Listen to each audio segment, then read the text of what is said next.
మెహిదీపట్నంలో మీ అందరికీ తెలుసు కదా, రామారావు గారి పిల్లలు ఇళ్ళు ఉంటే చిన్నప్పుడు మనం పోతే సాలార్జింగ్ మ్యూజియం జూ లాగానే అన్నగారి పిల్లల ఇళ్ళు మెహిదీపట్నంలో అని చూసేవాళ్ళం మనం. ఆ ఇంటికి పోతే ఆ మోహన్ కృష్ణ గారి వైఫ్ చెప్పింది, మోహన్ కృష్ణ చెప్పాడు, సార్ ఈ ఇళ్ళు మా భార్యల పేరుతో ఉన్నాయి అని.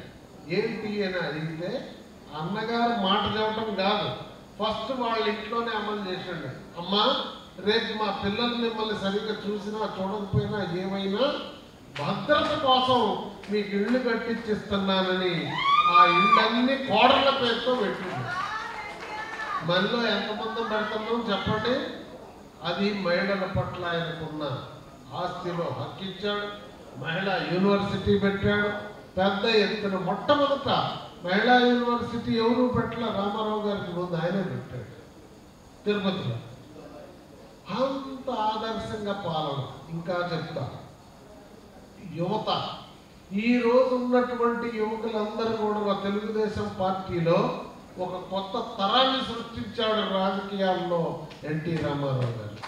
ఆ రోజుకి అంచు పంచను ఉన్నటువంటి పెద్ద పెద్ద నాయకులకే పదవులు, మామూలుగా మనుషులకి అందుబాటులోకి వచ్చేది కాదు రాజకీయం.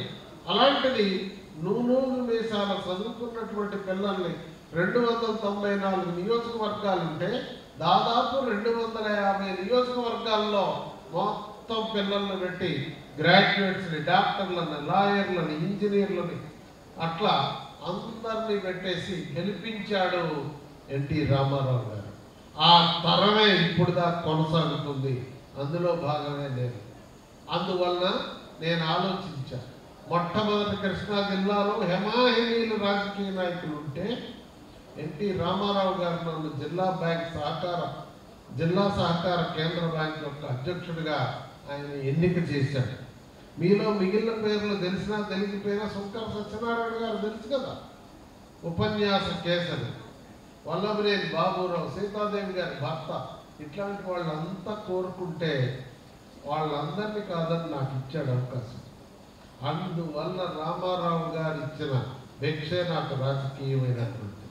ఆ తర్వాత చంద్రబాబు నాయుడు గారు రాష్ట్ర సహకార బ్యాంక్ అధ్యక్షుడిగా ఇచ్చి 9 సంవత్సరాలు రాష్ట్ర సహకార బ్యాంక్ చరిత్రలో ఎవరు చేయలే అట్లాంటి అవకాశం ఇచ్చారు.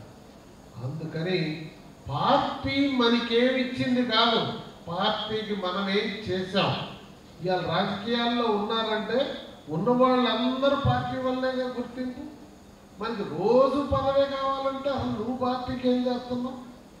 అందుకని నాకు పార్టీ ఇచ్చిన అవకాశాన్ని కృతజ్ఞతగా రుణం తీర్చుకోవాలని నేను ఈ విధంగా పార్టీ కోసం పనిచేస్తున్నా. ఆ విధంగా ఈ తరం నాయకులంతా ఆలోచించాలని విజ్ఞప్తి చేస్తూ ఉన్నాను.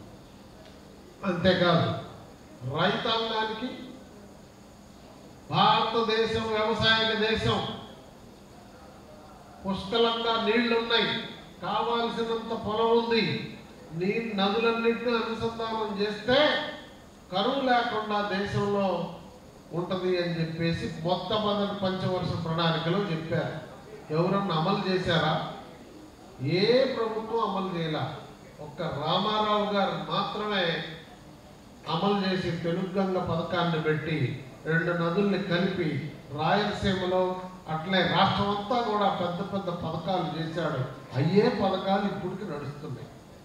అలానే మొన్న చంద్రబాబు నాయుడు గారు కృష్ణా గోదావరి నదుల్ని కలిపి రాయలసీమకి నీళ్లు తీసుకొని పోయి కృష్ణా డెల్టా మొత్తానికి కూడా, మీ డెల్టాకి కూడా భద్రత కల్పించాడు.